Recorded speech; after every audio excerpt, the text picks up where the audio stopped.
Hello student, हम लोग आज देखेंगे रीजनिंग टेस्ट सीरीज 46 का सॉल्यूशन। जैसा कि पहला क्वेश्चन दिया गया है, लिख रहा है इसमें, यदि किसी सांकेतिक भाषा में ऑप्शन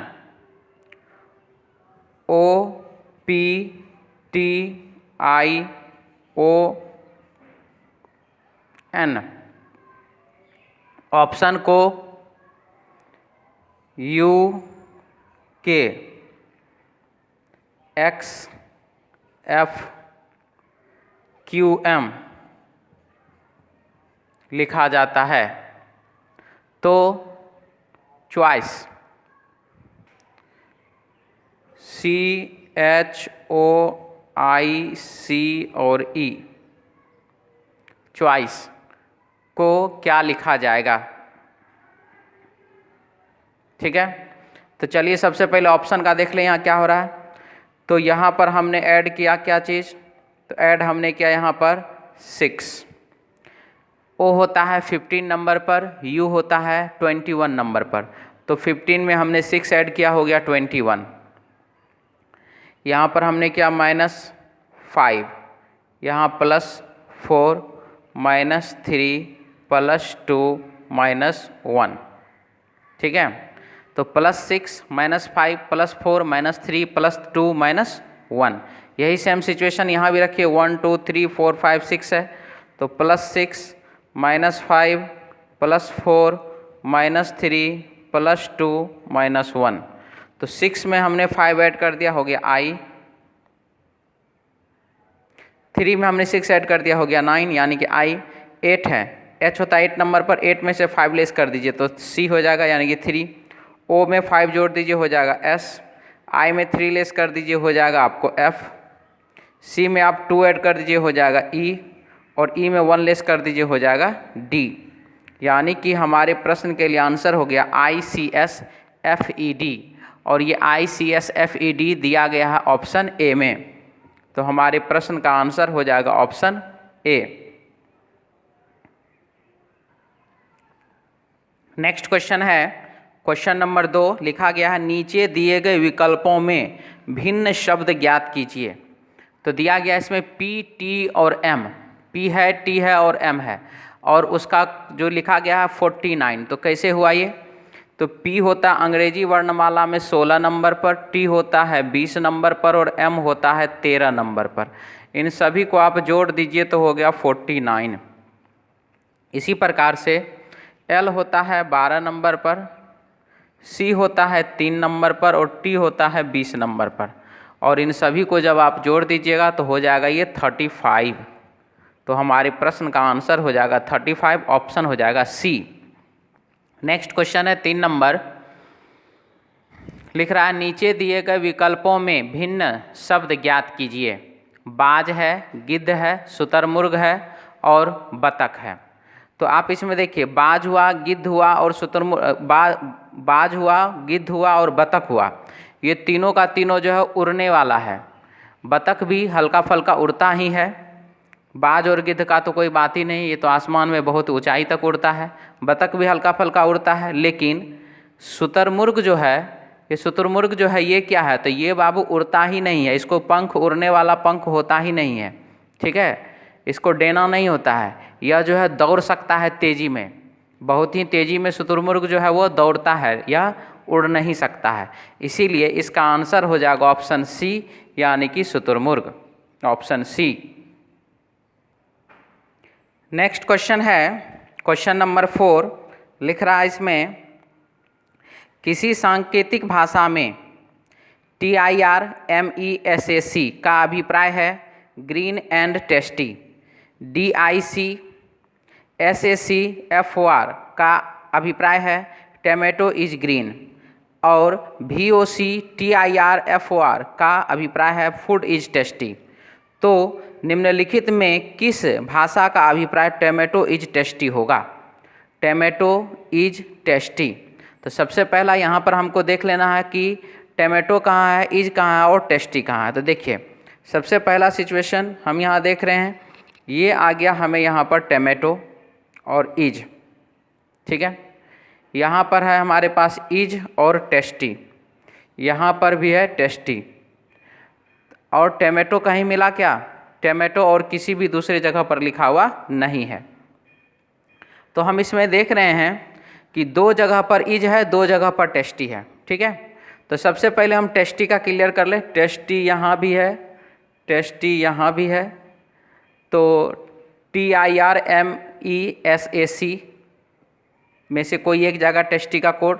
और यहाँ पर जो है फूड इज टेस्टी, तो VOCTIRFOR। तो इस दोनों में देखिए टेस्टी टेस्टी कॉमन मिला, और इस दोनों में देखिए TIR और TIR कॉमन मिला। तो इसका एक बात तो फाइनल है कि TIR हमारे प्रश्न में ऑप्शन में होना चाहिए। तो TIR इसमें है, TIR इसमें है, इसमें तो है नहीं, यानी कि ऑप्शन बी हो गया गलत। अब हम बात करते हैं इज का। आप देख रहे हैं इज यहाँ पर है और इज यहाँ भी है। इस दोनों में जब इज है तो DICSACFOR, ठीक है, और VOCFOR। तो यहाँ पर देखिए FOR 4 और 4 दोनों में मिल गया, यानी कि इज का कोड क्या होगा? तो इज का कोड हो जाएगा 4। तो अब आप देखिए 4 इसमें भी है, 4 इसमें भी है। ठीक है, तो TIR मिल गया है और 4 मिल गया। अब डिक और मी में से टमाटो का जो होगा वही होगा आंसर। तब आप इसमें देख लीजिए SAC जब यहाँ पर कॉमन मिल रहा है तो उसमें तो टमाटो है नहीं, जो टमाटो उसका कोड होगा। तो इसीलिए टमाटो का कोड जो है क्या हो जाएगा? तो टमाटो का कोड हो जाएगा DIC। टमाटो का कोड जो है वो हो जाएगा DIC। तो हमारे लिए आंसर हो जाएगा DIC, ऑप्शन हो जाएगा इसका A। तो आंसर हो जाएगा 4 का 4 FOR TIR DIC, और यह जो है दिया गया है ऑप्शन A में। तो हमारे प्रश्न का आंसर हो गया 4 का ऑप्शन A, आंसर हो गया ऑप्शन A।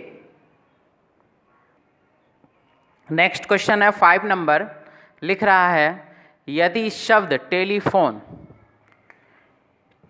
TELEPHONE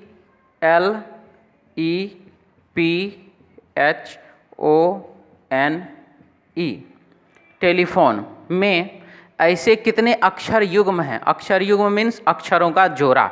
ठीक है, ऐसे कितने अक्षर युग्म हैं? फिर क्या बोला?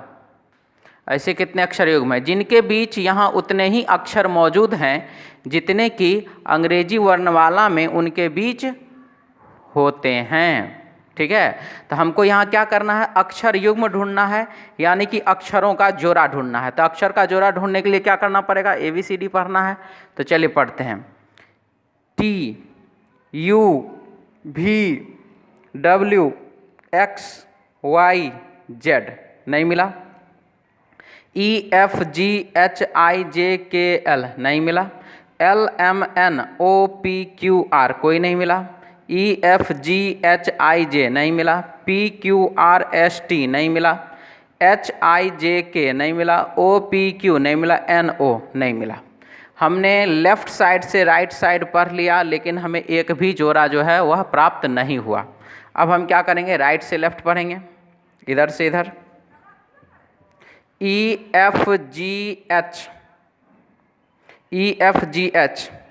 तो E से H बन गया।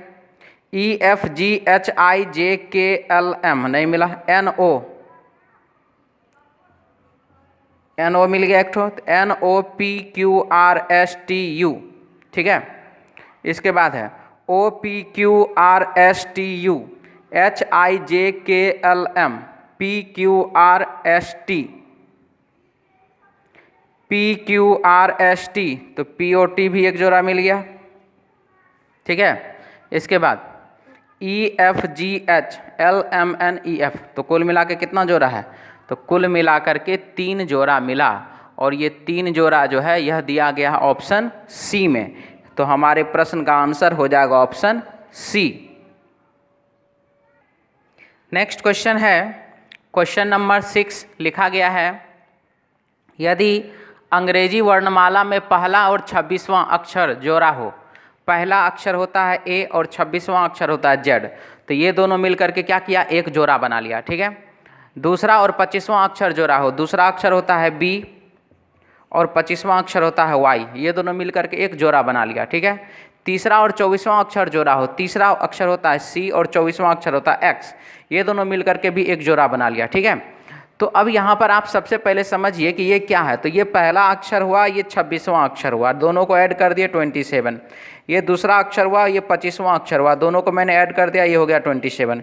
ये तीसरा अक्षर है और ये 24वां अक्षर है, दोनों को ऐड कर दिए, हो गया 27। तो यहाँ पर जो सिचुएशन आ रहा है, ये दोनों लेटर के पोजीशन को जब हम आपस में जोड़ते हैं तो हमें 27 प्राप्त होता है। तो जब 27 प्राप्त होता है तो सिंपल सी बात है, यह क्या हुआ, तो ये अपोजिट लेटर, ठीक है, यानी कि विपरीत अक्षर को दर्शाया गया है। ठीक है, किसको दर्शाया गया है, तो विपरीत अक्षर को दर्शाया गया है। तो हमें यहाँ पर सिचुएशन सिर्फ और सिर्फ यही है कि तो आगे क्या, आगे हम इसमें क्या क्या बोला कि कौन सा जोड़ा होगा, तो निम्नलिखित में से कौन सा एक जोड़ा होगा, अब हमको ये ढूंढना है। तो सी और डब्लू, तो सी तो होता है 3 नंबर पर और डब्लू होता है 23 नंबर पर, दोनों को जोड़ दिए तो 26वां, सब में 27 हो रहा है, ये 26 हो रहा है, ये दोनों अपोजिट तो नहीं है। यहाँ डी और डब्लू रहता तो ये अपोजिट हो जाता, ठीक है, तब जोड़ा बन जाता है। जी और आर, जी होता है 7 नंबर पर, आर होता है 18 नंबर पर, दोनों को ऐड किए हुआ 25, ये भी नहीं हो सकता है। इसके बाद क्या, ई भी, ई और भी, ई होता है 5 और भी होता है 22, ये दोनों अपोजिट लेटर है और ये हो गया 27। यानी कि हमारे प्रश्न का 6 नंबर क्वेश्चन का आंसर हो जाएगा ऑप्शन सी। ठीक है, आंसर हो जाएगा ऑप्शन सी। नेक्स्ट क्वेश्चन है, क्वेश्चन नंबर लिखा गया है 7, दिया गया है यदि दक्षिण पूर्व को पूरब कहा जाए, दक्षिण पूर्व को पूरब कहा जाए। तो चलिए, यह जो क्वेश्चन है ये आपको डायरेक्शन डिस्टेंस से रिलेटेड प्रश्न है। हम इसको सबसे पहले आपको NESW से बना करके दिखाएंगे, नॉर्थ, ईस्ट, साउथ और वेस्ट। इसके बाद जब ये बन जाएगा आपको हम अच्छे से समझा लेंगे, तो हम आपको इसको डायग्राम से भी बना करके दिखा देंगे। लेकिन मुझे उम्मीद है इससे समझने के बाद आपको डायग्राम देखने का मन करेगा ही नहीं। ठीक है, तो चलिए हम सबसे पहले इस क्वेश्चन को देख लें। यदि दक्षिण पूरब को पूरब कहा जाए, दक्षिण पूरब ये हुआ, इसको पूरब कहा जाए, पूरब मैंने इसको लिख दिया। इसके बाद क्या कहा, उत्तर पश्चिम को पश्चिम कहा जाए, उत्तर पश्चिम ये वाला एरिया हो जाएगा उत्तर, उत्तर इधर, पश्चिम इधर। देखिए क्या होता है, north east south west, north east south west, north east south west, ये इस तरीके से चलते रहता है। तो ये नॉर्थ और वेस्ट मिला, तो आप यही जगह ना हम चुने हैं यहाँ पर। तो उत्तर पश्चिम को क्या कहा गया, तो यहाँ पर लिखा हुआ है कि उत्तर पश्चिम को पश्चिम कहा जाए, ये हमने यहाँ पर वेस्ट लिख दिया। ठीक है, इसके बाद क्या है, पश्चिम कहा जाए। इसके बाद है दक्षिण पश्चिम को दक्षिण कहा जाए, दक्षिण पश्चिम का जो ये एरिया है इसको दक्षिण कहा जाए। ठीक है, इसके बाद है आगे भी इसी प्रकार परिवर्तन का क्रम जारी रहे तो उत्तर को क्या कहा जाएगा। तो सबसे पहला चीज़ आप उत्तर लिखिएगा कहाँ पर, तो ईस्ट साउथ वेस्ट हो ही गया, तो यहाँ पर क्या होगा, नॉर्थ होगा, यहाँ नॉर्थ होगा कि नहीं होगा। अब आप देख लीजिए, इसमें साउथ और वेस्ट के बीच का एरिया ये साउथ वेस्ट, चेंज होने के बाद साउथ और वेस्ट के बीच का एरिया साउथ वेस्ट, साउथ और ईस्ट के बीच का ये एरिया साउथ ईस्ट, नॉर्थ और ईस्ट के बीच का ये एरिया नॉर्थ ईस्ट। तो नॉर्थ यहाँ पर है, वेस्ट यहाँ पर है, यानी कि इस जगह पर वेस्ट है, तो नॉर्थ और वेस्ट के बीच का एरिया ये क्या होगा, नॉर्थ वेस्ट। यानी कि उत्तर को जो है आप, जो ओरिजिनल में उत्तर है उसको जब आप नाम बदल रहे हैं तो नाम बदलने के बाद आप उसको क्या कहिएगा, तो आप उसको कहिएगा नॉर्थ वेस्ट, यानी कि उत्तर पश्चिम दिशा, उत्तर पश्चिम दिशा। ठीक है, क्लियर है, समझ में आ गया। अब यही क्वेश्चन हम आप लोगों को जो है डायग्राम के मेथड से भी बना के समझा दे रहे हैं। ठीक है, north south east west, north east south east south west north west. ठीक है, क्वेश्चन में क्या बोला, क्वेश्चन में लिखा यदि दक्षिण पूरब को पूरब कहा जाए, दक्षिण पूरब को बोला है पूरब बोलने, दक्षिण पूरब को पूरब कहा जाए। ठीक है, पूरब कहा जाए। इसके बाद क्या बोला, दक्षिण पूरब को पूरब कहा जाए, उत्तर पश्चिम को पश्चिम कहा जाए, उत्तर पश्चिम, उत्तर पश्चिम को पश्चिम कहा जाए। इसके बाद है पश्चिम कहा जाए, दक्षिण पश्चिम को दक्षिण कहा जाए, दक्षिण पश्चिम को दक्षिण कहा जाए। आगे भी इसी प्रकार परिवर्तन का क्रम जारी रहे। तो ये सबसे पहले साउथ, तो यहाँ चला जाएगा क्या, नॉर्थ। तो प्रश्न में बोला कि उत्तर को क्या कहा जाएगा, परिवर्तन का क्रम जब जारी रहेगा, जब परिवर्तन ये हो जाएगा तो उत्तर, यानी कि ये जो उत्तर है इसको आप क्या कहिएगा। तो ये देखिए नॉर्थ और वेस्ट के बीच का एरिया हुआ, चेंज होने के बाद इधर नॉर्थ है इधर वेस्ट है, तो नॉर्थ और वेस्ट के बीच के एरिया को आप क्या कहिएगा। तो नॉर्थ और वेस्ट के बीच के एरिया को हम कहेंगे नॉर्थ वेस्ट। नॉर्थ वेस्ट कहेंगे यानी कि उत्तर पश्चिम कहेंगे। तो हमारे प्रश्न का आंसर हो गया उत्तर पश्चिम, और इसका ऑप्शन हो जाएगा डी। आंसर ऑप्शन हो जाएगा डी।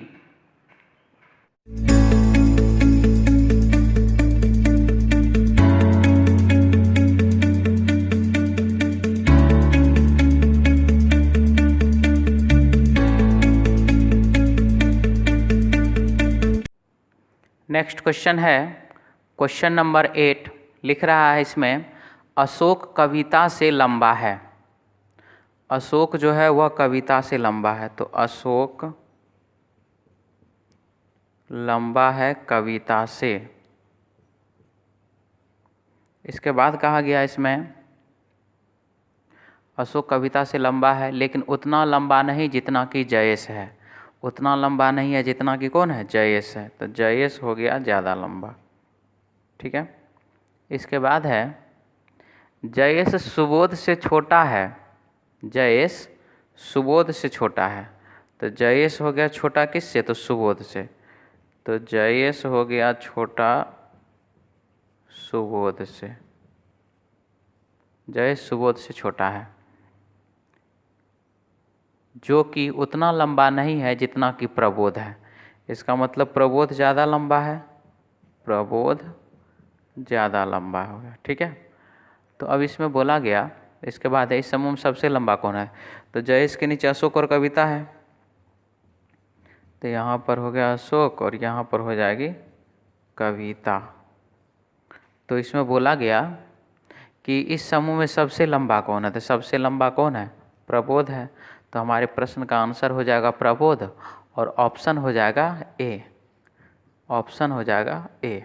ठीक है, समझ में आ गया, कोई दिक्कत तो नहीं इसमें। क्वेश्चन नंबर 9 है। लिख रहा है, समीर का क्रमांक उसके वर्ग में ऊपर से 10वां है। ठीक है। तो यह लेफ्ट टोटल बराबर लेफ्ट प्लस राइट -1 रैंकिंग का ये सवाल है। लिख रहा है, समीर का क्रमांक उसके वर्ग में ऊपर से 10वां, ऊपर से 10वां यानी कि शुरू से लेफ्ट साइड से 10 नंबर पर। ठीक है, 10वां है। प्रवीर जो कि उस अंत से 15वां स्थान पर है, प्रवीर जो कि अंत से 15वें स्थान पर है, वह समीर से 10 क्रमांक नीचे है। समीर से 10 क्रमांक नीचे है, इसका मतलब हो गया कि 20वें स्थान पर। तो ये जो है यानी कि प्रवीर जो है शुरू से है 20वें नंबर पर और अंत से है 15वें नंबर पर। इसका मतलब हो गया कि 20, 15, 35 -1 34। टोटल का टोटल उस कतार में कितना है, तो उस कतार में टोटल 34 है। लिख रहा है, बताएं कि समीर के कक्षा में कुल कितने विद्यार्थी हैं। तो समीर के कक्षा में देख लीजिए कुल कितने विद्यार्थी हैं, 34 विद्यार्थी हैं। हमारे प्रश्न का आंसर हो जाएगा इसका ऑप्शन डी। आंसर हो जाएगा ऑप्शन डी। नेक्स्ट क्वेश्चन है क्वेश्चन नंबर 10। लिख रहा है, आज के दिन राहुल की आयु कितनी है। तो यह डाटा सफिशिएंसी का क्वेश्चन है। इस क्वेश्चन को बनाने के लिए 2 और डाटा हमारे पास उपलब्ध है, देखते हैं वो क्या है। तो पहला डाटा में बोला गया, राहुल का जन्म 15 अगस्त 1947 को हुआ था। तो 15 अगस्त 1947 को हुआ, एकदम बहुत अच्छी बात है। लेकिन आज कौन सा तारीख है, ये तारीख तो हमारे प्रश्न में दिया ही नहीं गया है। तो फिर हम कैसे बता देंगे कि वह कितने वर्ष का था।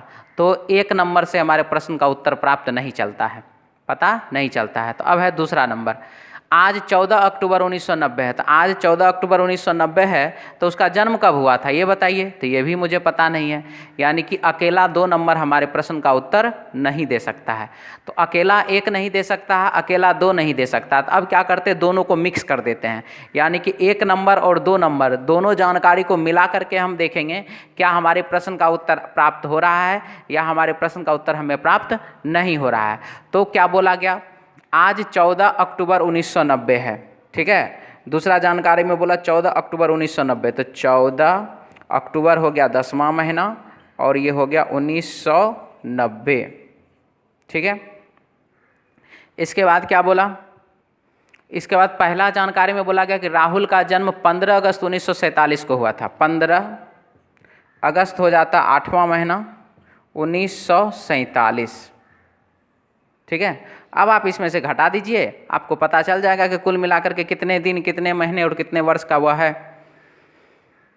तो 14 दिन में से तो 15 दिन तो जाएगा नहीं, तो हमने क्या किया, इधर से 1 महीना पैंचा ले लिया। 1 महीना जब इधर लिया, लोन लिया, तो ये हो जाता है 10वां महीना। तो 10वां महीना जो है अक्टूबर जो 31 का महीना होता है, तो हमने इधर से 31 डेज इधर ले आया। तो 4 और 1 5 में से 5 लेस कर दिया हमने, हो जाएगा कितना, तो 0।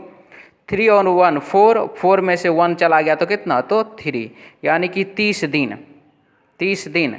अब यहाँ से जब मैंने 1 मंथ इधर भेजा था, तो यहाँ तो अब 9 मंथ ही ना बचा, यहाँ कितना मंथ बचा, 9 मंथ। तो चलिए इसको हम हटा के यहाँ लिख देंगे 9 मंथ। तो 9 मंथ माइनस 1 8 मंथ हो गया 1 मंथ। इसके बाद इधर 1990 है और 1947 है, चूँकि हम ईयर तो इधर लाए नहीं हैं, इसलिए इतना ही रह जाएगा। तो 10 में से 7 गया तो यहाँ पर 3, 8 में से 4 गया तो 4, यानी कि 43 वर्ष 1 मंथ 30 डेज, यानी कि 43 वर्ष 1 महीना 30 दिन का अभी हुआ है। तो यह हमें कैसे जानकारी प्राप्त हुआ, तो यह जानकारी हुआ 1 नंबर जानकारी और 2 नंबर जानकारी दोनों को मिलाने के बाद। ठीक है, तो इसीलिए हमारे प्रश्न का आंसर हो जाएगा कथन 1 और 2 दोनों जानकारी पर्याप्त है। आंसर हो जाएगा ऑप्शन डी। नेक्स्ट क्वेश्चन दिया गया है 11 नंबर, लिखा है 8 वर्ष के दीपक को पार्टी में सम्मिलित होने की अनुमति क्यों नहीं मिली। 8 वर्ष का दीपक है, उसको पार्टी में जाना था, लेकिन उसको पार्टी में जाने के लिए नहीं मिला, वह जो है पार्टी फंक्शन में नहीं जा पाया, उसको अनुमति ही नहीं मिला। ऐसा क्यों हुआ, क्यों उसको अनुमति नहीं मिला। तो 1 नंबर जानकारी है, पार्टी केवल 10 वर्ष से अधिक आयु वाले बच्चों के लिए थी।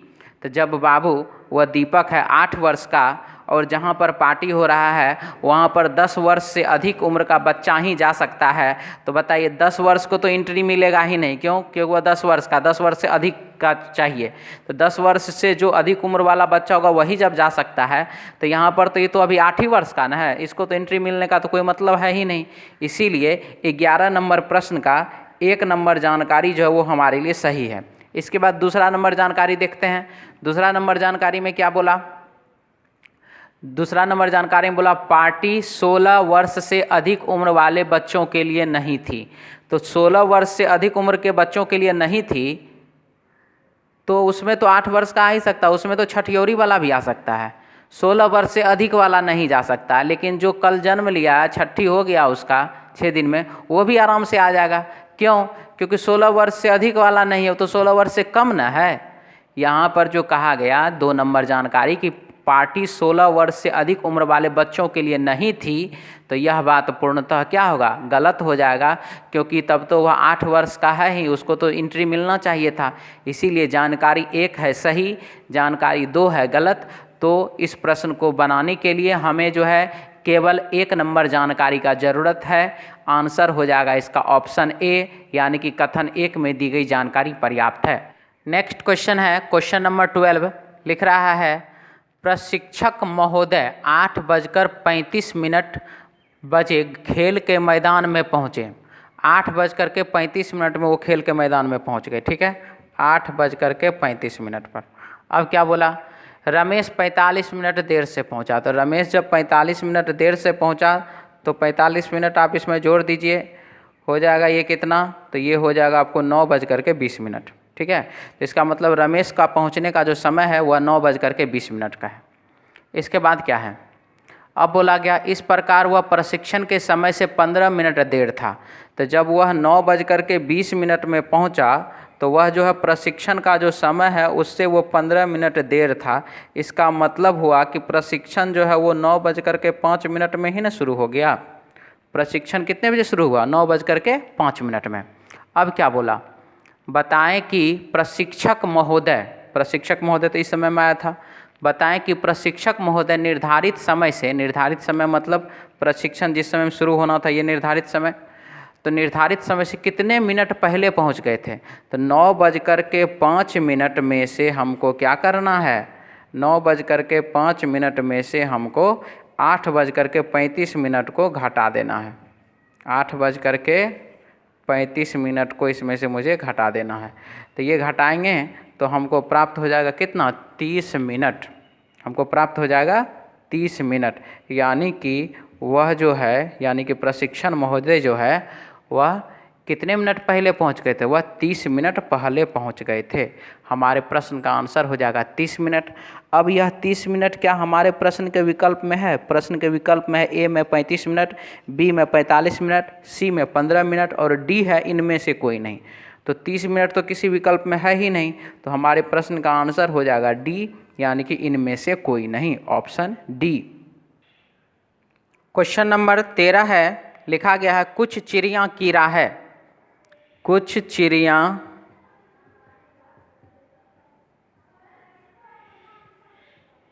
कीड़ा है। इसके बाद है सभी चिड़ियाँ तितली है। सभी चिड़ियाँ, सारी की सारी जो चिड़ियाँ हैं वो क्या है? तो तितली है। सभी कीड़ा सांप है। सारा का सारा जो कीड़ा है ये क्या है? तो सांप है। तो निष्कर्ष नंबर 1 है कुछ सांप कीड़ा है। सांप कीड़ा है कुछ, देख लीजिए तो है पहला सही। दूसरा क्या है? कुछ तितली कीड़ा है। कुछ तितली, देख लीजिए तितली ये रहा यहाँ से यहाँ, कीड़ा हो गया ये यहाँ से यहाँ, तो कुछ तितली कीड़ा है, ये भी क्या सही। तीसरा है कुछ सांप तितली है। कुछ सांप तितली है, तो सांप यहाँ पर तितली यहाँ पर, ये वाला एरिया देख लीजिए सही। चौथा कुछ कीड़ा चिड़िया है। कुछ कीड़ा चिड़िया है, तो कीड़ा यहाँ पर चिड़िया यहाँ पर, ये भी क्या हो गया? तो सही। तो पहला, दूसरा, तीसरा और चौथा चारों ही निष्कर्ष सही है। आंसर इसका हो जाएगा ऑप्शन बी, सभी सही है। अब यही क्वेश्चन हम लोग 150 वाले रूल से देख लेते हैं। कुछ के केस में सब्जेक्ट 50, प्रेडिकेट भी 50, सभी के केस में सब्जेक्ट 100, प्रेडिकेट 50, सभी के केस में सब्जेक्ट 100, प्रेडिकेट 50। कुछ का केस है 50 और 50, कुछ का केस है 50 और यहाँ भी 50, कुछ का केस है यहाँ भी 50, यहाँ भी 50, कुछ का केस है इधर भी 50 और यहाँ पर भी 50। ठीक है, तो अब क्या होगा इसमें? कुछ सांप कीड़ा है। कुछ सांप कीड़ा है, तो सांप कीड़ा, पॉजिटिव स्टेटमेंट, पॉजिटिव कंक्लूजन। कीड़ा 100, कीड़ा 50। 100 रुपया वाला सामान 50 में मिल रहा है, खरीदेंगे। 50 वाला सामान 50 में मिल रहा है, खरीदेंगे। ये भी पॉजिटिव, ये भी पॉजिटिव, संख्या भी मिल रहा है, 150 भी मिल गया, इसीलिए क्या हो गया? पहला निष्कर्ष सही। दूसरा है कुछ तितलियाँ कीड़ा है। तितली कहाँ पर, कीड़ा कहाँ पर? दोनों में कॉमन मिला चिड़िया और चिड़िया। किसी भी दो कथन से मिलकर निष्कर्ष बनाने के लिए कॉमन टर्म मिलना जरूरी है। चिड़िया और चिड़िया कॉमन मिल गया। कॉमन टर्म में कम से कम एक 100 होना जरूरी है, 100 भी मिल गया। कीड़ा 50, तितली 50, दोनों पॉजिटिव, ये भी पॉजिटिव, सही। सांप और तितली, सांप यहाँ पर, तितली यहाँ पर। तो अब देखिए यहाँ पर तो हम सबसे पहले सांप और तितली यहाँ तो है, लेकिन ये देखिए चिड़िया चिड़िया कॉमन मिल गया और ये वाला कीड़ा 100 है, ये वाला कीड़ा 50। कीड़ा और कीड़ा भी कॉमन मिल गया, कहानी खत्म है यहाँ पर। तो सांप कितना? 50, तितली कितना? 50। यहाँ पर सांप 50, यहाँ तितली 50, तो तीनों पॉजिटिव, ये भी पॉजिटिव, सही। कुछ कीड़ा चिड़िया है। कीड़ा और चिड़िया, कीड़ा 50, कीड़ा 50, चिड़िया 50, चिड़िया 50, सिंगल स्टेटमेंट्स है, कोई रूल लगाना है नहीं। ये भी पॉजिटिव, ये भी पॉजिटिव, तो ये चौथा निष्कर्ष भी क्या हो गया? सही। तो पहला निष्कर्ष, दूसरा निष्कर्ष, तीसरा निष्कर्ष, चौथा निष्कर्ष, सभी निष्कर्ष सही है। इसीलिए हमारे प्रश्न का आंसर हो जाएगा ऑप्शन बी। क्वेश्चन नंबर 14 है, लिख रहा है सभी कमान साधारण है। कमान साधारण है। कुछ साधारण तेज है। कुछ साधारण जो है वह तेज है। उसके बाद सभी तेज मूर्ख है। सारा का सारा जो तेज है वो क्या है? मूर्ख है। अब इसमें बोला गया, पहला निष्कर्ष है कुछ मूर्ख कमान है, कुछ मूर्ख कमान है, तो ये देखिए मूर्ख यहाँ पर, कमान यहाँ पर, क्या ये दोनों अटैच हो रहा है? देखिए तो अटैच हो रहा है क्या? नहीं हो रहा है, तो पहला निष्कर्ष हो गया गलत। दूसरा है कोई मूर्ख कमान नहीं है, तो कोई मूर्ख कमान नहीं है, यहाँ से तो ये क्या हो रहा है? सही हो रहा है। कोई मूर्ख कमान नहीं, ये क्या हो गया? सही हो गया। अब इसी डायग्राम को हम दूसरे तरीके से देखते हैं। सभी कमान साधारण है, सभी कमान जो है साधारण के अंदर गया।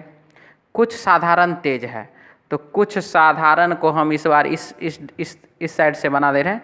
कुछ साधारण तेज है, सभी तेज मूर्ख है, और सारा का सारा जो तेज है वो क्या है? मूर्ख है।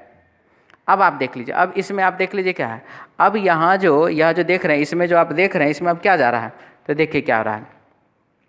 कुछ मूर्ख कमान है, कुछ मूर्ख कमान है, देख लीजिए इसमें कुछ मूर्ख कमान है, क्या हो गया? ये सही। दूसरा कोई मूर्ख कमान नहीं है, तो कोई मूर्ख कमान नहीं है, यहाँ से ये क्या हो गया? गलत। तो एक डायग्राम से पहला निष्कर्ष सही हो रहा है और दूसरा निष्कर्ष गलत हो रहा है, और दूसरे डायग्राम से पहला निष्कर्ष गलत हो रहा है और दूसरा निष्कर्ष सही हो रहा है। और इस प्रकार का सिचुएशन तो आप जानते हैं आइदर वाले केस में जाता है, जब वहाँ पर हमें मूर्ख कमान एक पॉजिटिव नेगेटिव ये सारा मिल ही गया, यानी कि 1 नंबर और 2 नंबर दोनों मिल कर के क्या बनाएगा? तो दोनों मिल कर के आइदर बनाएगा, यानी कि या तो पहला सही है या तो दूसरा सही है। ये इतना क्लियर है। इसके बाद चलिए आगे बढ़ते हैं। कुछ साधारण मूर्ख है, साधारण यहाँ पर, मूर्ख यहाँ पर, तो ये सही जा रहा है। और साधारण यहाँ पर, मूर्ख यहाँ पर, ये भी क्या जा रहा है? सही जा रहा है, दोनों तरफ से सही है, तो तीसरा निष्कर्ष सही। चौथा है सभी तेज साधारण है, सारा का सारा तेज जो है वो क्या साधारण के अंदर है क्या? ये तो नहीं है, तो ये हो गया गलत।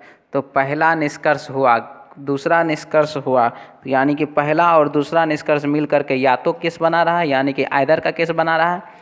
तीसरा नंबर हो गया सही और चौथा नंबर हो गया गलत। तो हमारे प्रश्न का आंसर हो जाएगा या तो 1 या 2 तथा 3 निकलता है, यानी कि आंसर हो जाएगा इसका ऑप्शन डी। अब इसी क्वेश्चन को हम लोग 150 वाले रूल से देख लेते हैं। यहाँ पर क्या जा रहा है? तो देखिए सभी का केस है, सब्जेक्ट 100 प्रेडिकेट 50, कुछ का केस है सब्जेक्ट और प्रेडिकेट दोनों 50, सभी का केस है सब्जेक्ट 100 प्रेडिकेट 50, कुछ का केस है 50 और 50, कोई नहीं का केस है 100 और यहाँ पर भी 100, कुछ का केस है 50 और 50, सभी का केस है 100 और यहाँ पर 50। हो गया। चलिए देखते हैं अब इसमें क्या। कुछ मूर्ख कमान है, कुछ मूर्ख क्या है? तो कमान है। तो मूर्ख कहाँ पर और कमान कहाँ पर वो देखना हमको।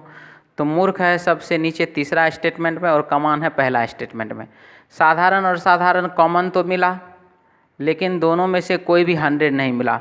2 स्टेटमेंट, 3 स्टेटमेंट, 4 स्टेटमेंट, 5 स्टेटमेंट, कहीं से भी आप सवाल बनाइए, तो किसी भी 2 स्टेटमेंट से जब आप निष्कर्ष बनाते हैं, या 3 से या 4 से या 5 से, तो उसमें कॉमन टर्म मिलना जरूरी होता है। और कॉमन टर्म में कम से कम एक का वैल्यू 100, एक का ही वैल्यू, कम से कम एक का वैल्यू। जैसे तेज और तेज में मिला, ये तो 100 मिल गया, तो ये रिलेशन तो बन गया, लेकिन यहाँ तो 50-50 है, यहाँ तो रिलेशन बना ही नहीं, इसीलिए पहला निष्कर्ष हो गया गलत।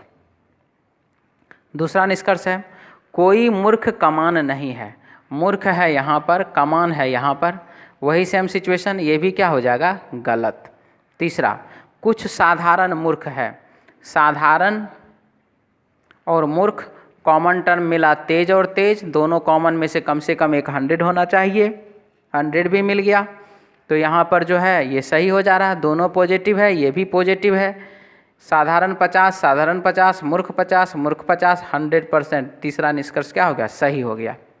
चौथा है सभी तेज साधारण है, तेज को बना दिया 100, तो 100 ठीक है, साधारण है यहाँ पर 50, ये भी ठीक है। तो यहाँ पर आप देखिए, यहाँ से यहाँ जाने के लिए, यहाँ से यहाँ जाने के लिए तो हम कॉमन टर्म के ही माध्यम से जाते हैं, और जब कॉमन टर्म साइड ले लेता है, कॉमन टर्म के माध्यम से जाएंगे तो तेज तो हट जाएगा, तो तेज हट जाएगा तो हम साधारण और मूर्ख का न बना देंगे, इसीलिए वो तो हम बना नहीं सकते हैं। तो हमको देखना अब सिंगल स्टेटमेंट से, तो सिंगल स्टेटमेंट में आप देख लीजिए तेज है यहाँ 50 और हमारे पास तेज है 100, ये कभी भी बनेगा? साधारण 50, साधारण 100, ये तो ठीक है, लेकिन तेज 50 रुपया वाला सामान कभी भी आप 100 रुपया में खरीदिएगा? तो नहीं खरीदिएगा। तो चौथा नंबर निष्कर्ष हो गया पूर्णतः गलत। अब यहाँ सिचुएशन है, हम आपको बताए हुए हैं कि जब भी आइदर का रूल जो रूल इसमें कैसे बनाना होता है, तो जब भी एक से ज़्यादा निष्कर्ष गलती होता है, एक से ज़्यादा निष्कर्ष जब भी गलती होता है तो वहाँ पर आइदर वाला रूल हमें जांच कर लेना है।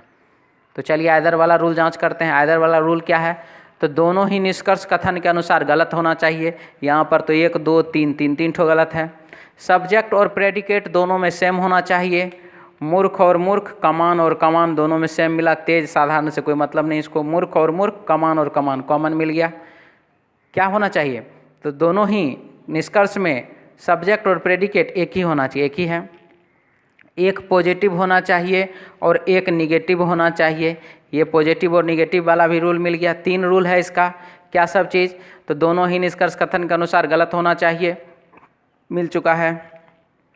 दोनों ही निष्कर्ष में सब्जेक्ट और प्रेडिकेट, दोनों ही निष्कर्ष में सब्जेक्ट और प्रेडिकेट एक ही होना चाहिए, ये भी मिल चुका है। एक निष्कर्ष पॉजिटिव और एक निष्कर्ष नेगेटिव होना चाहिए, ये भी मिल चुका है।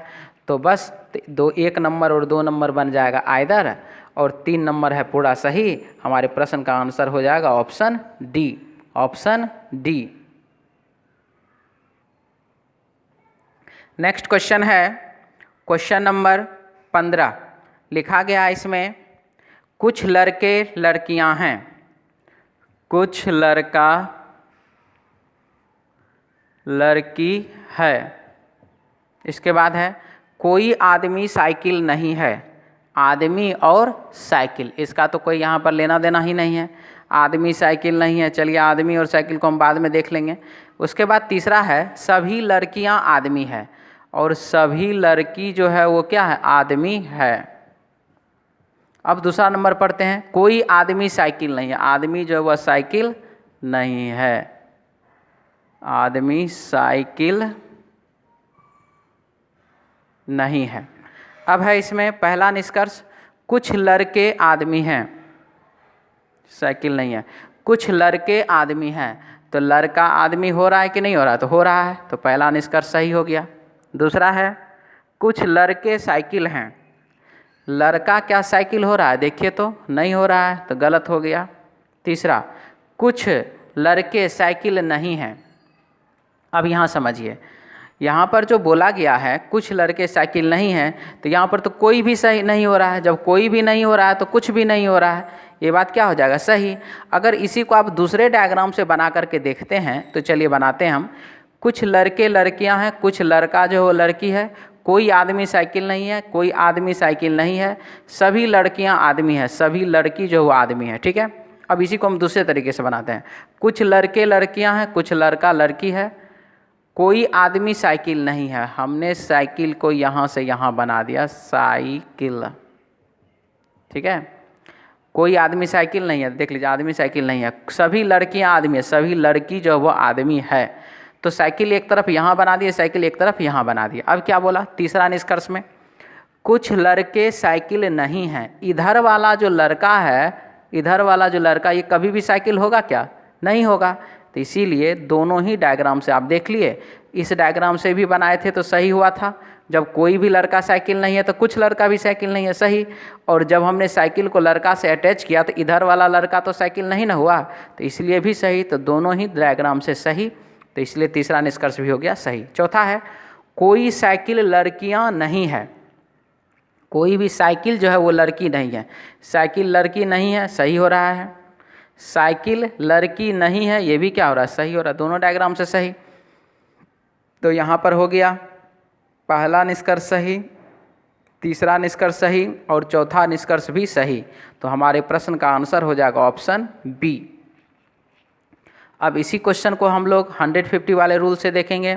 कुछ लड़के लड़कियां हैं, तो ये हो जाएगा आपको 50, ये हो जाएगा 50। आदमी साइकिल नहीं है, कोई आदमी कोई नहीं, तो ये हो जाएगा आपको 100, 50, यहाँ पर 50, ये हो गया आपको 100, और ये भी हो जाएगा आपको प्रेडिकेट 100। सभी का केस है तो ये सब्जेक्ट 100 और प्रेडिकेट हो जाएगा 50। कुछ का केस है 50 और 50, कुछ का केस है 50 और 50, कुछ नहीं का केस है तो यहाँ पर हो जाएगा आपको 50 और यहाँ हो जाएगा आपको 100। कोई नहीं का केस है 100 और यहाँ पर भी 100, ठीक है। तो चलिए देखते हैं अब इसमें क्या क्या जा रहा है। तो पहला निष्कर्ष है कुछ लड़के आदमी हैं, लड़का और आदमी और आदमी। तो कुछ लड़का आदमी है, तो हमने देखा कि इस दोनों से डायरेक्ट बना रहे क्योंकि यहाँ लड़की और लड़की कॉमन मिल रहा है। ठीक है, तो हम इस आदमी के पास क्यों जाएंगे जब ये दोनों डायरेक्ट बन ही गया। तो लड़कियाँ और लड़कियाँ दोनों में कॉमन मिला, ये लड़की हो गई 100, ये लड़की हो गई 50। कॉमन टर्म में कम से कम एक 100 होना ज़रूरी है। फुलफिल कर रहा है ये चीज़। 1 नंबर कथन और 3 नंबर कथन दोनों जो है पॉजिटिव है, ये भी पॉजिटिव है। लड़का 50, आदमी 50, यानी कि पहला निष्कर्ष हो गया हमारा सही। दूसरा निष्कर्ष है कुछ लड़के साइकिल हैं। लड़का यहाँ पर, साइकिल यहाँ पर। ठीक है, एक पॉजिटिव जा रहा और एक निगेटिव जा रहा। हम डायरेक्ट यहीं से सॉल्यूशन कर लेंगे। यहाँ तो सर आप डायरेक्ट कॉमन मिला, नहीं बाबू डायरेक्ट कॉमन नहीं मिला, लड़की लड़की कॉमन मिलेगा, आदमी और आदमी कॉमन मिलेगा। ठीक है, हम आपको बतलाना यह चाह रहे हैं कि यह तीनों का 2 ठो इसमें है पॉजिटिव, 1 ठो है निगेटिव। तो पॉजिटिव स्टेटमेंट और निगेटिव स्टेटमेंट से पॉजिटिव कंक्लूजन नहीं बनता है।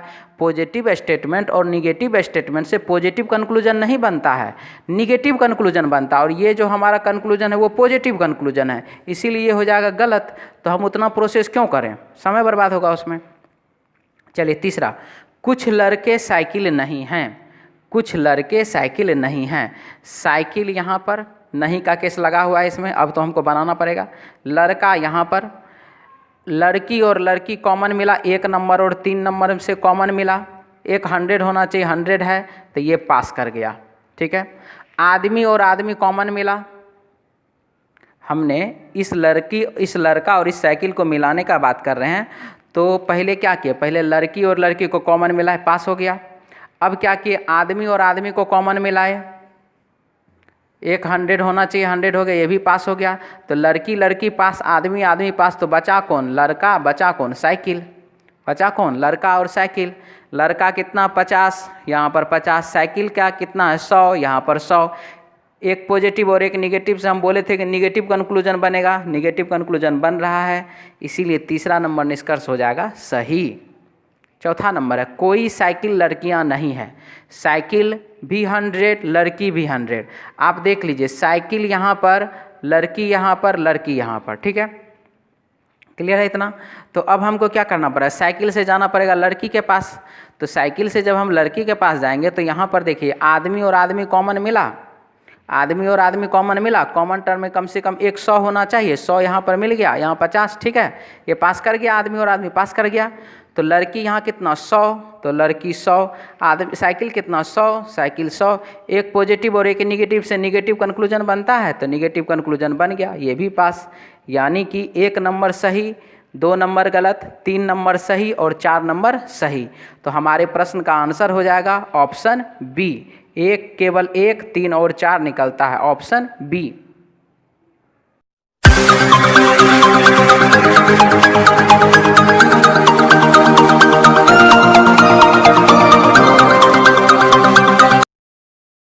नेक्स्ट क्वेश्चन है क्वेश्चन नंबर 16। लिख रहा है, इसमें कथन दिया गया है, यह महत्वपूर्ण नहीं है कि आप विषय को जानते हैं या नहीं, महत्वपूर्ण यह है कि क्या आप दूसरे को यह अनुभव करा सकते हैं कि आप इसे जानते हैं। सबसे पहला चीज़, सिचुएशन हमारे प्रश्न में यह कहा गया है कि आपको किसी भी चीज़ का जानकारी है या नहीं। कोई विषय पर आपको मान लीजिए बोलने के लिए कहा गया या फिर कुछ भी ऐसा पूछा गया, तो वहाँ पर सिंपल सी बात है, यह कहा जा रहा है कि आपको उसका जानकारी है कि नहीं है, इससे मुझे कोई लेना देना नहीं है। यदि आपको जानकारी है तो भी ठीक, जानकारी नहीं है तो भी ठीक, मुझे उससे कोई मतलब नहीं है। महत्वपूर्ण यह है, फिर लिखा गया दूसरा लाइन में क्या है, महत्वपूर्ण यह है कि क्या आप दूसरे को यह अनुभव करा सकते हैं कि आप इसे जानते हैं। बात समझ में आ रहा है, आपको यह बात का नॉलेज है या नहीं है, मुझे उससे कोई मतलब नहीं है, लेकिन क्या आप दूसरे को यह बात समझा सकते हैं, क्या आप उनको यह चीज़ अनुभव करवा सकते हैं कि नहीं मुझे तो स्वयं आता है, मैं जान रहा हूँ कि मुझे नहीं आ रहा है, लेकिन आप ये चीज़ समझिए कि मुझे आ रहा है। ठीक है, यहाँ पर प्रश्न में ये कहा गया है। ठीक है, तो निष्कर्ष नंबर 1 है, कोई भी विषय समान रूप से अच्छा है जब तक कि आप इसका ज्ञान रखते हैं। देखिए, सबसे पहला चीज़, उसमें निष्कर्ष में जो कहा गया है वो बात सही है, मुझे उससे कोई मतलब नहीं है, लेकिन हमारे सेंटेंस में जिस प्रकार का बात कहा गया है यह पूर्णतः निष्कर्ष से और कथन से वह मैच नहीं कर रहा है। ठीक है, निष्कर्ष में कुछ कह रहा है, कथन में कुछ कह रहा है। कथन में सीधा सीधा बात है, कह रहा है कि आपको मालूम है तो बहुत अच्छी बात है, आपको नहीं मालूम है तो भी बहुत अच्छी बात है, लेकिन सामने वाला आदमी को यह अनुभव आप करवा दीजिए कि आपको इस बारे में जानकारी है। ठीक है, उसको ऐसा नहीं लगना चाहिए कि आपको इस बात का पता है ही नहीं, आपको ये जानकारी है ही नहीं। तो यहाँ पर ये बात बोल रहा है, लेकिन यहाँ पर जो है हमारे निष्कर्ष में कुछ और ही बोल रहा है। निष्कर्ष में बोल रहा है कि कोई भी विषय समान रूप से अच्छा है जब तक कि आप उसका ज्ञान रखते हैं। तो ये बात हमारे प्रश्न के कथन से मैच नहीं करता है, इसीलिए निष्कर्ष एक हो गया पूर्णतः गलत। दूसरा निष्कर्ष है दूसरों को प्रभावित करने के लिए विषय का ज्ञान अनिवार्य है। दूसरे को प्रभावित करने के लिए विषय का ज्ञान अनिवार्य है या नहीं, ये तो हमारे प्रश्न में एकदम नहीं बोला। हमारे प्रश्न में क्या बोल रहा है कि आपको जानकारी है कि नहीं है, यह मेरे लिए महत्वपूर्ण नहीं है। महत्वपूर्ण यह है कि आप सामने वाले को एहसास दिला दीजिए कि आपको आता है। हम आपको यह नहीं पूछ रहे हैं कि आपको ABCD पढ़ने आता है कि नहीं आता है, लेकिन आप सामने वाले को एहसास दिला दीजिए कि आपको ABCD पढ़ने आता है। बहुत सारे सिचुएशन में ऐसा सिचुएशन होता है, बहुत सारे जगहों पर ऐसा चीज़ होता है। जैसे मान लीजिए कि कहीं पर आप ट्रैफिक नियम का उल्लंघन कर रहे हैं। ठीक है, मान लीजिए कि आपके पास लाइसेंस नहीं है, गाड़ी का लाइसेंस नहीं है और वहाँ चेकिंग हो रहा है, लेकिन आपका कॉन्फिडेंस देख करके आप जो अपना हाथ में क्या किए, कुछ अजीब ही टाइप का कागज़ निकाल लिए और सामने वाला जो सिक्योरिटी है या फिर जो वहाँ पर पुलिस वहाँ पर तैनात है जो जांच कर रहा है, उसने आपके हाथ में कागज़ देखा और आपको बोला ठीक है जाइए जाइए जाइए, कोई दिक्कत नहीं है। यहाँ पर क्या हुआ, आपके पास कागज़ तो था नहीं, लेकिन आप कोई दूसरा कागज़ निकाल करके हाथ में रखे हुए थे और वह पुलिस ने देखा कि चलो हाँ इसके हाथ में कागज़ है, और वो भीड़ के कारण आपको क्या किया, हटने दे दिया। ऐसा भी सिचुएशन होता है। ठीक है, आप जब कहीं यात्रा कर रहे होते हैं ट्रेन से, यदि आपके पास टिकट है तब तो बहुत अच्छी बात है, टिकट नहीं है फिर भी आप जो हैं रेलवे स्टेशन पर जांच नहीं होने के कारण बच के निकल जाते हैं, वो दूसरी चीज़ है। लेकिन जांच हो रहा है, उस बावजूद भी आपका कॉन्फिडेंस लेवल इतना ज़्यादा अधिक है कि टीटी आपसे टिकट मांगता ही नहीं है और आप वहाँ से क्या करते हैं, निकल जाते हैं। तो ये सब क्या है, तो ये सब इसी सिचुएशन के बारे में कहा जा रहा है। ठीक है, कथन में इसी सिचुएशन के बारे में कहा जा रहा है, लेकिन हमारे निष्कर्ष में अलग ही प्रकार का बात कह रहा है। इसीलिए यहाँ पर जो है 16 नंबर क्वेश्चन का पहला भी निष्कर्ष गलत है, दूसरा भी निष्कर्ष गलत है। आंसर इसका हो जाएगा ऑप्शन सी। क्वेश्चन नंबर 17 है, राज्य के कार्यकारिणी अधिकार राज्यपाल में निहित है। राज्य का जो कार्यकारिणी अधिकार है वो क्या है, राज्यपाल में निहित है, यानी कि राज्यपाल के अंतर्गत आता है, जिसे राष्ट्रपति नियुक्त करता है। और राज्यपाल को कौन नियुक्त करता है, तो राष्ट्रपति। और जो राष्ट्रपति की इच्छा से कार्यभार संभालता है, और वो क्या करता है, राष्ट्रपति की इच्छा अनुसार कार्यभार संभालता है। ठीक है, तो अब यहाँ पर है निष्कर्ष नंबर 1, राष्ट्रपति राज्यपाल को नियुक्त करता है। तो बात तो ये पूर्णतः सही है, ये तो साफ साफ हमारे प्रश्न से पता चल ही रहा है, पहला सही। दूसरा है, राज्य संबंधी कार्यों के संचालन का राज्यपाल का पूर्ण उत्तरदायित्व होता है। यह बात भी पूर्णतः सही है, क्योंकि हमारे प्रश्न में यह बात पूर्णतः एकदम लिख रहा है कि राज्य के कार्यकारिणी अधिकार राज्यपाल में निहित है, जिसे राष्ट्रपति नियुक्त करता है। यानी कि राज्य में जो भी कार्य होगा उस पर क्या होगा, उसमें राज्यपाल का हस्तक्षेप होना ही होना, वो राज्यपाल के अंतर्गत ही आएगा। तो यहाँ जो कहा गया कि राज्य संबंधी कार्यों के संचालन का राज्यपाल का पूर्ण उत्तरदायित्व होता है, पूर्ण उत्तरदायित्व है, तो यह पूर्णतः सही है। तो 17 नंबर क्वेश्चन का पहला निष्कर्ष भी सही, दूसरा निष्कर्ष भी सही, आंसर हो जाएगा इसका ऑप्शन डी। 18 नंबर क्वेश्चन है, वे जो प्रथम बार परीक्षा में शामिल हो रहे हैं उन्हें इस फॉर्म की भरने में मदद जरूर की जाए। देखिए, बहुत सारा स्टूडेंट होता है जो कि पहला बार एग्ज़ाम दे रहा होता है, आप भी कभी ना कभी पहला बार एग्ज़ाम दिए होंगे। तो यहाँ पर सिचुएशन है, तो जब पहला बार आप एग्ज़ाम दे रहे होंगे तो फॉर्म में क्या क्या भरा जाए, कैसे भरा जाए, नहीं भरा जाए, ये बहुत सारा चीज़ का जानकारी नहीं हो पाता है। तो यहाँ पर वही कह रहा है कि वे जो प्रथम बार परीक्षा में शामिल हो रहे हैं उन्हें इस फॉर्म को भरने में मदद जरूर की जाए। पर्यवेक्षक को एक निर्देश। पर्यवेक्षक मतलब होता है जो आपके एग्जाम हॉल में जो घूमते रहते हैं, ठीक है, जिनको क्या आप सीधे सिंपल भाषा में कहते हैं कि यह जो है परीक्षा प्रभारी हैं, तो वही हो गए, ठीक है। वहाँ पर आपका जो एग्ज़ाम के हॉल में जो रहते हैं उसी को कहते हैं पर्यवेक्षक, ठीक है। तो यहाँ क्या कहा गया, पर्यवेक्षक को एक निर्देश। पर्यवेक्षक को यह बात निर्देश के रूप में बताया गया कि आपको यदि कोई स्टूडेंट आपको पूछेगा कि हमको फॉर्म भरने में दिक्कत हो रहा है तो आप उसको मदद करेंगे, ठीक है। तो अब है यहाँ पर परिकल्पनाएं। एक, यह फॉर्म कुछ उलझा हुआ है, तभी तो इस प्रकार का बात कहा जा रहा है कि यह फॉर्म कुछ उलझा हुआ है, तभी तो ऐसा कहा जा रहा है, तो यह क्या हो गया, सही हो गया। दूसरा, परीक्षार्थी एक बार से अधिक परीक्षा में शामिल हो सकते हैं। हाँ, क्योंकि हमारे प्रश्न में लिख रहा है कि जो वे विद्यार्थी, वे जो प्रथम बार परीक्षा में शामिल हुए हैं, प्रथम बार शामिल हुए हैं मतलब कि कुछ ऐसे भी विद्यार्थी हैं जो बार बार यानी कि 2-4 बार यानी दूसरा तीसरा चौथा बार भी शामिल हुए हैं। इसीलिए यहाँ जो कहा गया कि परीक्षार्थी एक बार से अधिक परीक्षा में शामिल हो सकते हैं, तो यह पूर्णतः सही है। तो 18 नंबर प्रश्न का पहला भी सही, दूसरा भी सही, आंसर हो जाएगा ऑप्शन डी।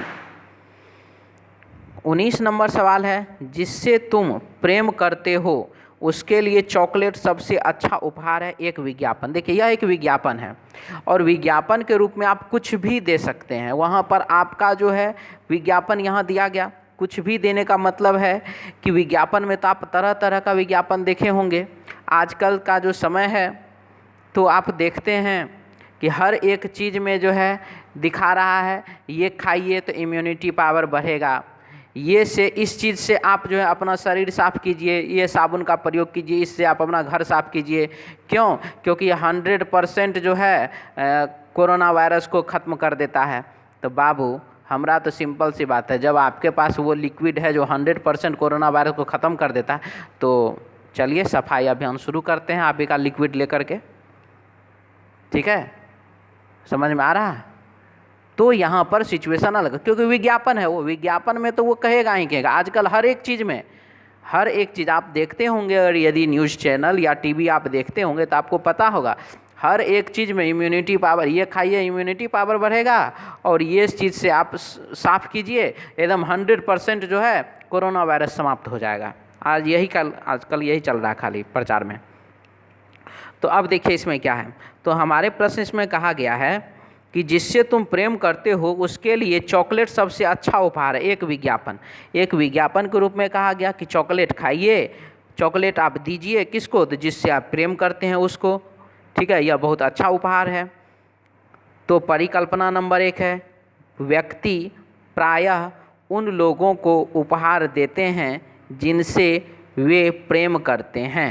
एकदम सही बात है, ये हमारे प्रश्न में एकदम यही बात लिखा भी गया कि जिससे आप प्रेम करते हैं उसको आप उपहार में चॉकलेट दीजिए।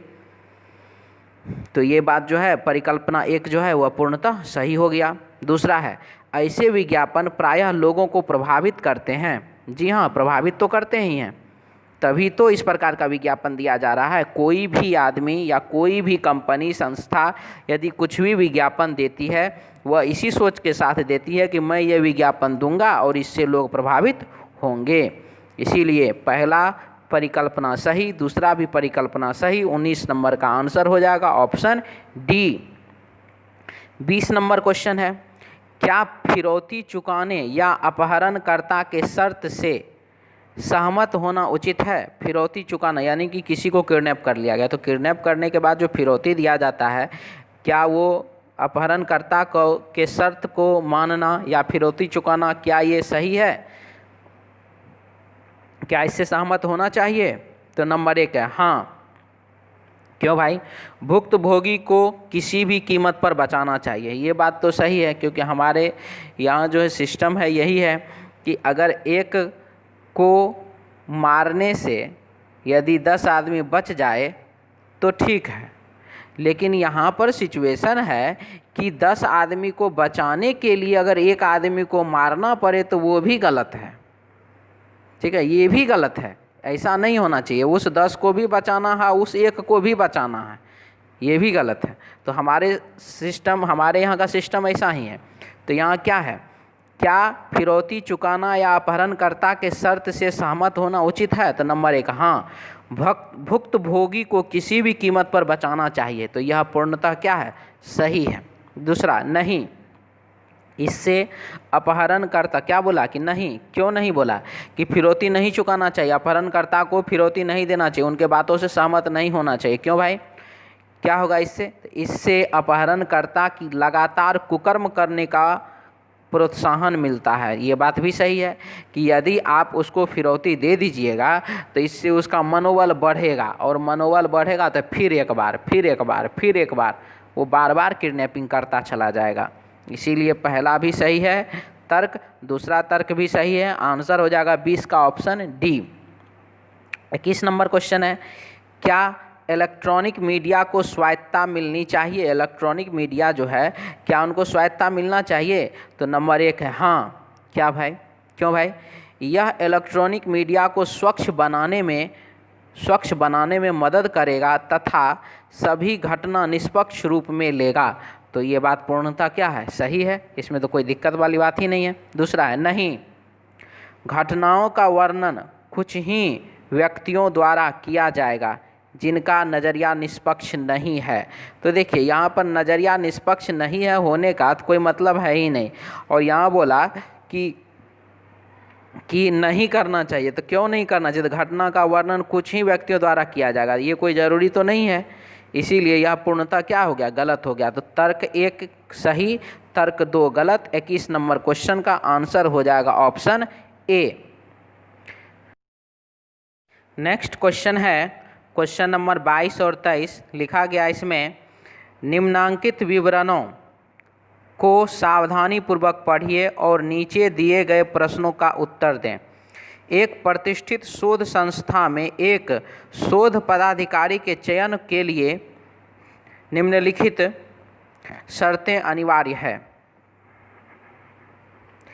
आवेदक निश्चित रूप से, अब उसके यहाँ क्या क्या रिक्वायरमेंट है, क्या क्या चीज़ होना चाहिए वो बोल रहा है। कम से कम 60% अंकों के साथ स्नातकोत्तर हो, यानी कि वह जो है 60% अंक के साथ जो पीजी करे हुए होना चाहिए।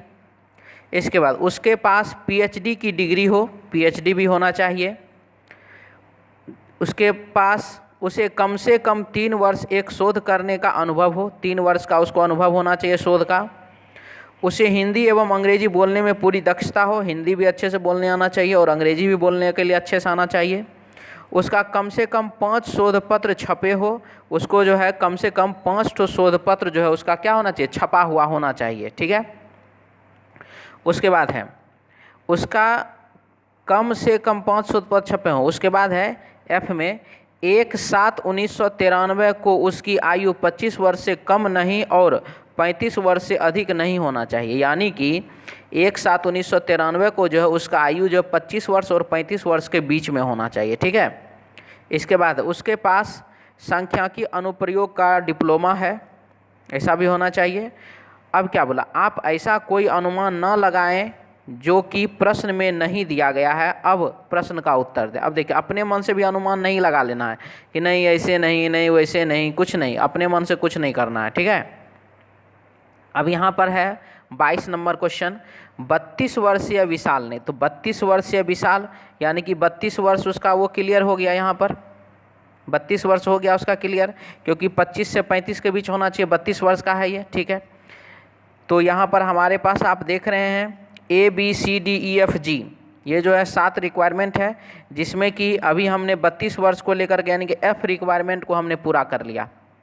इसके बाद क्या है, ने PhD डिग्री प्राप्त की, PhD डिग्री प्राप्त कर दिया, यानी कि उसने बी में जो रिक्वायरमेंट है वो भी पूरा कर लिया।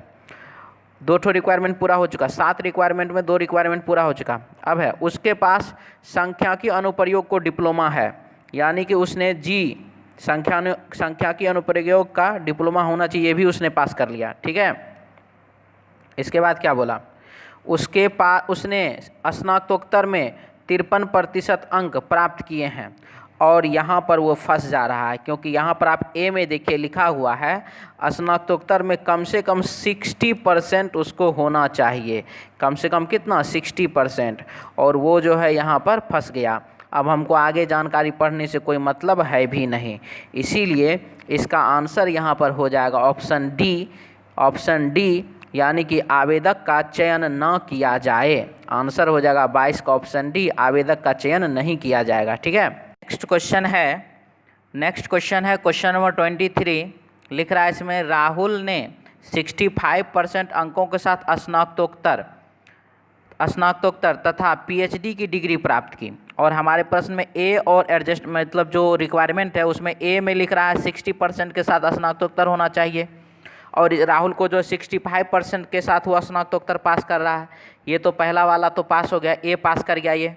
उसके बाद बोला था पीएचडी की डिग्री भी प्राप्त किया है, और बी में बोल रहा है पीएचडी, ये पीएचडी भी कर लिया है, दोनों पास कर गया। इसके बाद वह धारा प्रवाह हिंदी और अंग्रेजी बोलता है, और हमारे प्रश्न में डी में जो है लिखा हुआ अंग्रेजी और हिंदी बोलने में पूर्णतः दक्षता होना चाहिए, ये भी पास कर गया, ये 3 ठो पास कर गया। इसके बाद उसका जन्म 1/6/1968 को हुआ था, और हमारे प्रश्न में एफ में बोल रहा है कि 1/7/1993 को उसकी आयु कितना होना चाहिए, 25 वर्ष से कम नहीं और 35 वर्ष से अधिक नहीं होना चाहिए, यानी कि 25 वर्ष और 35 वर्ष के बीच में होना चाहिए।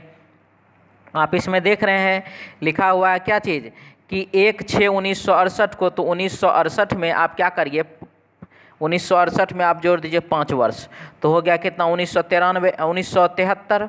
73 में 20 वर्ष जोड़ दीजिए, हो जाएगा 1993, यानी कि 20 वर्ष और 5 वर्ष हो गया कितना वर्ष, तो 25 वर्ष। उधर 7वां महीना, इधर 6ठा महीना, यानी कि 25 वर्ष 1 महीना। राहुल का कितना उम्र हो गया, तो राहुल का उम्र हो गया 25 वर्ष 1 महीना, यानी कि वो एफ भी पास कर गया। इसके बाद लिखा उसके पास 4 वर्ष का शोध अनुभव है, और हमारे प्रश्न में सी में बोल रहा है कि कम से कम 3 वर्ष का शोध अनुभव होना चाहिए, यानी कि वो ए बी सी डी और एफ वो पास कर चुका है। अब लिख रहा है उसके और 6 शोध पत्र छपवा चुका है, यानी कि A B C D E F इतना पास कर गया। क्यों, प्रश्न में बोल रहा है कि ई में बोल रहा है कि 5 शोध पत्र छपवाना है, और हमारे कोई प्रश्न में जो है राहुल का जो है 23 नंबर सवाल, इसमें बोल रहा है कि 6 शोध पत्र वो छपवा चुका है, यानी कि A B C D E F G ये जो 7 रिक्वायरमेंट है, 7 रिक्वायरमेंट में उसने 6 रिक्वायरमेंट पास कर गया। और आगे अब हमें कोई जानकारी 23 नंबर सवाल में है ही नहीं, तो यहाँ जो लिख रहा है कि उसके पास सांख्यिकी अनुप्रयोग का डिप्लोमा है, ये तो हमारे प्रश्न में जानकारी में दिया गया है ही नहीं, तो हम यहाँ पर अब क्या करें, तो यहाँ पर तो अब आंसर एक ही होगा यदि आंकड़ा अधूरा हो, क्योंकि हमारे पास तो एक जानकारी दिया नहीं गया है, तो इसीलिए 23 नंबर क्वेश्चन का आंसर हो जाएगा ऑप्शन बी, यानी कि आंकड़े अधूरे हैं।